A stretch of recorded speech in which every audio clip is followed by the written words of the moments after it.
तर आज विश्वरत्न डॉक्टर बाबासाहेब आंबेडकर यांची 135वी जयंती. त्यानिमित्त तुम्हा सगळ्यांना हार्दिक शुभेच्छा. तर आज लवकर उठून मी आणि बिट्टूनी पटकन अशी अंघोळ केली. भांडे झाडू फरशी तर ताई करून गेल्या होत्या, मग उरला होता तो स्वयंपाक. आणि आज मला करायची होती बाबासाहेबांची आवडती तांदळाची खीर.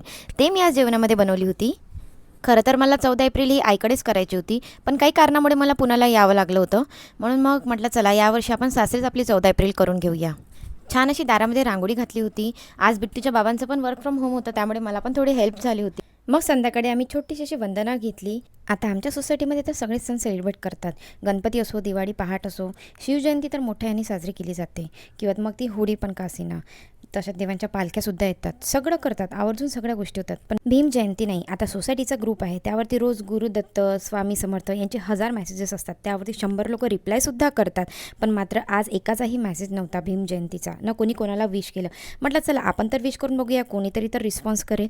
त्यावरती मी एक छान असा मेसेज टाकला होता, पण मोजून 5 लोकांनी त्यावरती रिप्लाय केला होता, आणि ते मे बी बुद्धिस्ट लोकच असतील.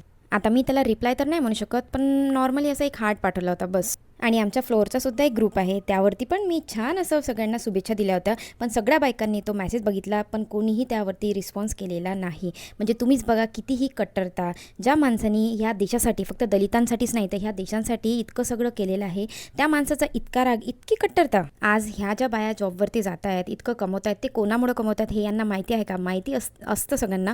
पण काय आता आपण सगळ्यात जायचं, सगळं सेलिब्रेट करायचं यांच्यासोबत. पण भीम जयंतीला असं का असेल हा प्रश्न माझ्या डोक्यामध्ये कंटिन्यू चालू होता. तर म्हटलं चला तुमच्याशी शेअर करूया. तुमच्यासोबत पण असं काही झालेलं आहे का? जर खरंच तुमच्यासोबत पण असं काही झालं असेल तर नक्की कमेंट करून सांगा. इतकंच आहे मला सांगायचं, की अजून पण लोकांची कट्टरता गेली नाही आहे. असो, आपण ज्या जातीमध्ये जन्म घेतो ना, त्या जातीचा आपल्याला अभिमान असला पाहिजे, आणि आपण आपल्या जातीसाठी स्टँड घेतलं पाहिजे. मग ते कुठे पण का असेना. चुकीचं नाही म्हणते मी, पण चांगल्या ठिकाणी तरी आपण आपल्या जातीसाठी थोडं तरी स्टँड घेतलं पाहिजे. आता असं तर नसेल की एवढ्या मोठ्या सोसायटीमध्ये बुद्धिस्ट लोक नसतील, पण त्यावरती कधीच कोणी मेसेज करण्याचा प्रयत्नसुद्धा नाही केला. मी केला, त्यावरती फक्त एकच मेसेज आलेला, आणि नेमकं 5 लोकांनी तो माझा मेसेज लाईक केलेला. ही कट्टरता तर खूप आधी वर्षानुवर्षांपासूनच चालू आहे, आणि ती अजूनही कंटिन्यू तशीच चालू आहे. मे बी ती राहू पण शकते, पण आता हे जे सुशिक्षित आणि चांगले लोक आहेत त्यांना समजत असेल तर मे बी काय माहिती. त्याच्यामध्ये तर सगळे वेल एज्युकेटेड लोक आहे आमच्या ग्रुपमध्ये, इतकं काय काय मेसेजेस हे ते करतात. पण ठीक आहे, मला काय बोलायचं ते तुम्ही लोक समजूनच घेसाल, आय थिंक सो.